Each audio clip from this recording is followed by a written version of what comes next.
অঙ্ক, মাধ্যমিক অঙ্ক একটা বিরাট ভয়ের সাবজেক্ট অধিকাংশ ছেলে মেয়েদের কাছে।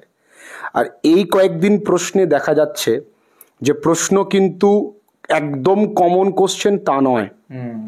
তা ছেলে মেয়েদের ভয় চলে এসছে যে মাধ্যমিক অঙ্কে কিভাবে পাশ করব। যারা শুধু পাশ করার জন্য ক্লাসেস করে বা ভাবে সারা বছর পড়ে নি স্যার পাস কী করে করব।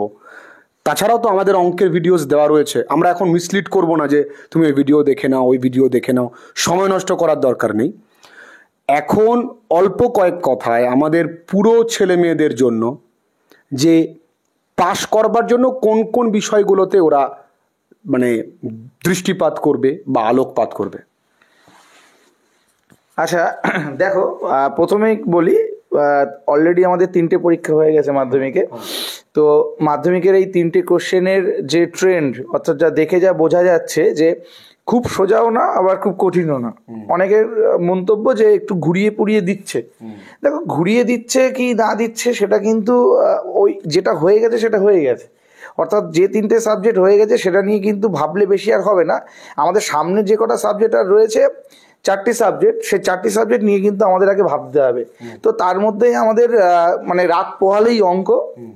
আর অঙ্ক নিয়ে ভয় পায় না এমন স্টুডেন্টের অভাব মানে খুবই কম পাওয়া যাবে, সবাই ম্যাক্সিমাম আমরা ভয় পাই। তো এই ভয় থেকে এখন মূলত বাঁচতে গেলে কি আসবে ঘুরিয়ে না ঘুরিয়ে সেটা না ভেবে, যেহেতু এখন আর আগের মতো করে বছরের শুরু একদম যেমন সেই সুন্দরভাবে করা বোঝা সেই জায়গা তো এখন আর নেই, সেই জায়গাটা তো অনেকটাই কমে গেছে।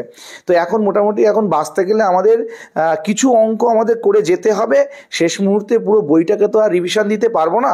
মোটামুটি এখন যেগুলো করে গেলে আমরা যদি চলে আসে তো বেঁচে গেলাম এমন একটা ব্যাপার। তার কারণ আমরা তো পুরোপুরি 100% সিউরিটি দিতে দেওয়া যায়ও না এটা যে আসবেই। তার কারণ আমরা এখান থেকে একটা আমাদের একটা আইডিয়া বা আমরা এটা ভাবছি যে এরকম আসতে পারে, বাট আসবে কি আসবে না কতটা আসবে সেটা তো বোঝা যাবে পরীক্ষার আগে, বাট করে যেতে কি দোষ। তো সেই রকম এখন এই মুহূর্তে আমরা যেটাই বলবো সেটা হচ্ছে যারা 5 নাম্বার নিয়ে ভাবছো তারা প্রথমেই আগে সম্পাদ্যটাকে আগে রেডি করো, উপপাদ্য রেডি করো। আর দরকার হলে আমরা আরেকবার বলে দিচ্ছি, তোমরা লাস্ট শেষ একদম মুভমেন্টে একদম মানে ডু আর ডাই এরকম একটা পরিস্থিতিতে তোমরা কোন কোন উপপাদ্য আর কোন কোন সম্পাদ্য করে যাচ্ছ সেটা। আর তোমাদের 3 নম্বরের একটা প্রয়োগ আসে, যে প্রয়োগটা অতি সহজে কমন কিন্তু মাধ্যমিকে আসে না, সবারই ম্যাক্সিমাম প্রয়োগটাতে সমস্যা হয়। আমি আজকে কিছু প্রয়োগও তোমাদেরকে দিয়ে দিচ্ছি যে স্যার লাস্ট কিছু প্রয়োগ অন্তত বলে দিন, এটা করে গেলে যদি কিছু হয়ে যায় তো হবে, হয়ে গেলে স্যার জিন্দাবাদ, আর না হলে গালাগাল, আর কি এই তো। তো যাই হোক, আমরা দুটোতেই নিতে প্রস্তুত আছি, যা হয় দেখা যাবে। পরীক্ষার মানে প্রশ্নটা বেরোক, তারপর দেখবো আমরা কতটা কি হলো না হলো। তো এই মুহূর্তে আমি তোমাদেরকে কি বলেই দিই নাকি? একদম ওকে ওকে। তার মানে আমি একটুখানি বলি, তার মানে সম্পাদ্য উপপাদ্য একদম একদম সম্পাদ্য উপপাদ্য প্রয়োগ এখন এই 3টে। সম্পাদ্যে কত থাকে দেখো 5 5 10 আর ওইদিকে 3, তার মানে টোটাল আমাদের 13 নাম্বার কমপ্লিট হলো কমপ্লিট। এর তো পাস হবে না। এবার দেখো 13তে পাস হবে না, বাট আমাদের 5 নাম্বার 25 মার্কস। আচ্ছা, এবার 13, এবার তার সাথে আমি ত্রিকোণমিতিক কিছু বলবো, কি করে যেতে হবে 41 দ্বিঘাত সমীকরণ সেখান থেকে বলবো। তারপর অংশীদারি কারবার, সমাহারে বৃদ্ধিহ্রাস যে চ্যাপ্টারটা রয়েছে অর্থাৎ চক্রবৃদ্ধি সুদ সেই চ্যাপ্টার থেকেও আমি বলবো। শঙ্কু থেকে কিছু অঙ্ক বলবো। মোটামুটি যেখান থেকে আমার যতটা, এই অঙ্কগুলো না দেখে গেলেই নয় এমন একটা ব্যাপার যে অন্তত যারা খুব ভয় পাচ্ছে তারা অন্তত এইগুলো দেখে যাক। তার কারণ পুরো 100টা অঙ্ক তো এখন দেখে যাওয়া সম্ভব না, কিঞ্চিত দেখে যাচ্ছি। আর যদি এসে যাই তো আর কি, তাহলে ওই দিন মানে বিকেলবেলা হবে একটা সেলিব্রেট আমরা করবো এখানে সবাই মিলে, একটা যে পার্টি একটা আয়োজন করবো আর পরীক্ষার শেষে এটা যদি এসে যায় তো আশা করছি আসবে। আমি বলছি আগের বছর আমার ভিডিও বানানো ছিল, আগের বছরও আমি বলেছিলাম কলমের প্রতি ডজন যে মূল্যটা সেটা আসবে, এসে গেছে। ধূমপাই বিরোধী একটা অঙ্ক ছিল সেটাও এসে গেছে। কিন্তু অনেক ইউটিউবাররা আছে যারা একটু বেশি বুঝদার, তারা আবার আমাদেরকে দেখছি নিন্দাবন্ধ করার জন্য অনেক রকম কটূক্তি করছে। তো সেটা করুক, আমরা তাতে কর্ণপাত করব না। শুধু একটা কথাই বলবো, তোমরা যেটা দিচ্ছি তোমরা করে যাও। অন্তত কিছু না করে যদি না যাও তাহলে কিছুই তো পাবে না, অন্তত এইগুলো করে যাও। যদি কিছু চলে আসে তো বেস্ট, সেটাই তো তোমাদের কাছে সব থেকে লাভবান তোমরাই হবে। ওকে ওকে ওকে, আমি ধরছি। ওকে, আমার কাছে থাকলে কোনো সমস্যা নেই। আচ্ছা, কাটতে হবে? হ্যাঁ অবশ্যই। আচ্ছা, দেখো প্রথমেই তোমাদের প্রয়োগটা আমি বলছি। প্রয়োগের 3 নম্বরের মধ্যে তোমরা যেটা করে যাচ্ছ সেটা হচ্ছে যে যুক্তি দিয়ে প্রমাণ করি অর্ধ বৃত্তস্থ অপেক্ষা বৃহত্তর বৃত্তস্থ কোণগুলো সূক্ষ্ম কোণ। তো তোমরা পেজ নাম্বার খুঁজে নিও আর লিখে নাও, লিখে নিলে বুঝতে পারবে এটা প্রয়োগ 16, কিন্তু প্রয়োগ 16 কোন অধ্যায় সেটা তোমরা দেখে নিও। নেক্সট তোমরা যেটা করে যাচ্ছ সেটা হচ্ছে তো প্রমাণ করি ব্যাসী বৃত্তের বৃহত্তম জ্যা। এটা কিন্তু প্রয়োগ বলছি, দুটো প্রয়োগ অলরেডি বললাম 3 মার্কসের জন্য।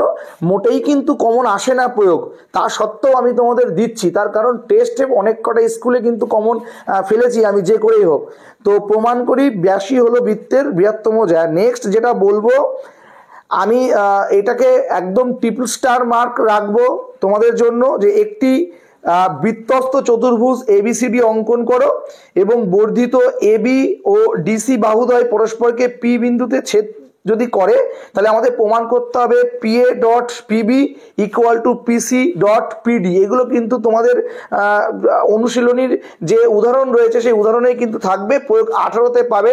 তো এটা মোটামুটি কোথা থেকে একটু বলি, বৃত্তস্থ চতুর্ভুজের বিপরীত কোণগুলো পরস্পর সম্পর্ক, ওখানে তুমি আশা করছি পেয়ে যাবে। আচ্ছা, এরপর তোমাদের জন্য যেটা রেখেছি সেটা হচ্ছে ও কেন্দ্রীয় একটা বৃত্তের পরিলিখিত চতুর্ভুজ, সেটা হলো এবিসিডি যদি হয় তাহলে প্রমাণ করি A B plus CD equal to BC plus D A. তোমরা মাত্র এই কটা যদি তোমরা করে যাও প্রয়োগ কমন আসবে এর ভিতর থেকে, তার কারণ প্রশ্ন তো তৈরি হয়ে গেছে। এখন দেখা যাক কি হয়, রাত পোহালেই বুঝতে পারবো, 9:45 পরেই বুঝতে পারবো যে কিভাবে প্রশ্ন কি আসছে না আসে, তোমরা বেরোবে হল থেকে তারপর।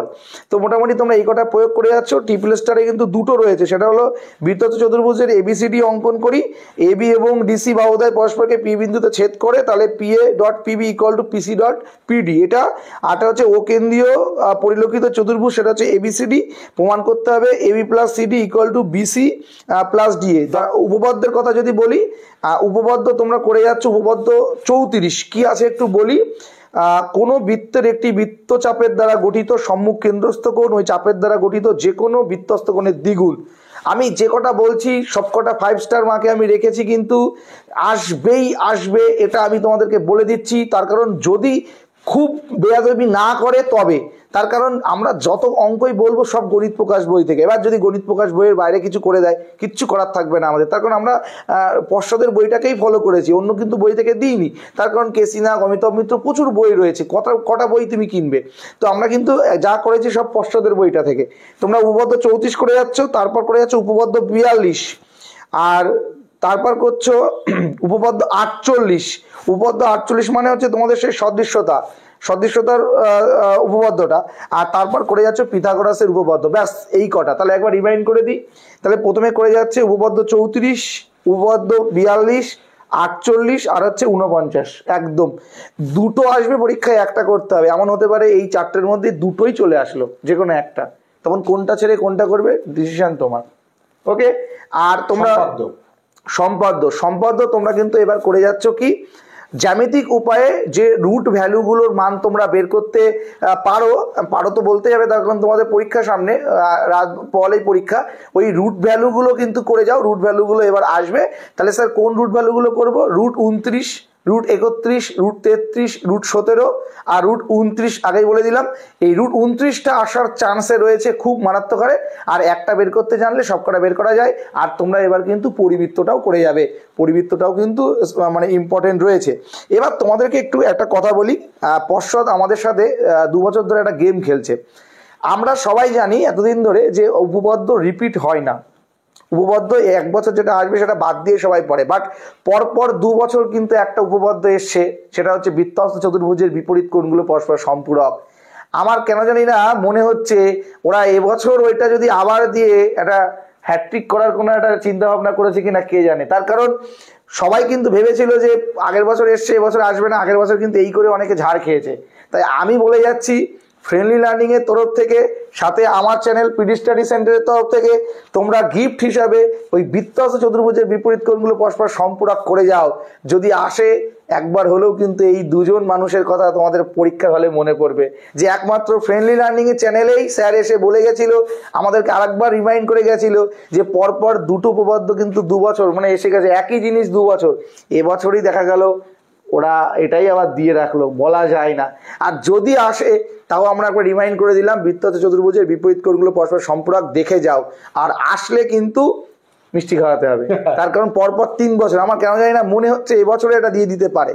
তো তোমরা কিন্তু দেখে যেও, কেউ কিন্তু ওটাকে নেগলেক্ট করো না। ব্যাস, আপাতত তো বলেই দিলাম যে কি কি করবে, ঠিক আছে? স্যার বলে দিলেন অঙ্কের জন্য এই কটা অঙ্ক খুব ভালো করে, হ্যাঁ, সম্পদ উপপাদ্য আর হচ্ছে কষবে আজকে রাতে। হ্যাঁ, ওরা অনেকবার প্র্যাকটিস আছে, জাস্ট করতে হবে, ওদেরকে কষতে হবে, দেখলে হবে না। মানে কষা তো কিছু নেই এখানে, করাই থাকে, জাস্ট প্রমাণটাকে তোমাকে একবার ফলো আপ করে নিতে হবে যে কি কিভাবে হচ্ছে। এখন তুমি যদি মুখস্থ করার চেষ্টা করো, সেটা তো যার যা অঙ্কেও তো এমসিকিউ আছে। অবশ্যই অঙ্কে এমসিকিউ আছে, কিন্তু অঙ্কে এমসিকিউ এর কোনো সাজেশনে যাওয়াই যাবে না। তার জন্য কি করতে পারে আজকে রাতটুকু? দেখো, এমসিকিউ এর জন্য এখন তোমাদেরকে আমি বলবো, প্রত্যেকটা পাঠ্য বইয়ের অনুশীলনীর যে পেছনে যে এমসিকিউ গুলো থাকে সেগুলো দেখো, সেই শূন্যতা, সেই সত্য মিথ্যাগুলো দেখো, বেশ ওইগুলো করলে হয়ে যাবে। স্যার অনেক কিছুই বললেন, মন দিয়ে পড়াশুনো করো, আর যদি পরীক্ষা ভালো হয় অবশ্যই কিন্তু স্যারের চ্যানেলে গিয়ে স্যারকে থ্যাঙ্কস জানিয়ে এসো। তোমরা জানো পিডি স্টাডি সেন্টার স্যারের চ্যানেলের নাম, সেটা কিন্তু অবশ্যই ভিজিট করো। আজকের ভিডিওটা এই পর্যন্তই।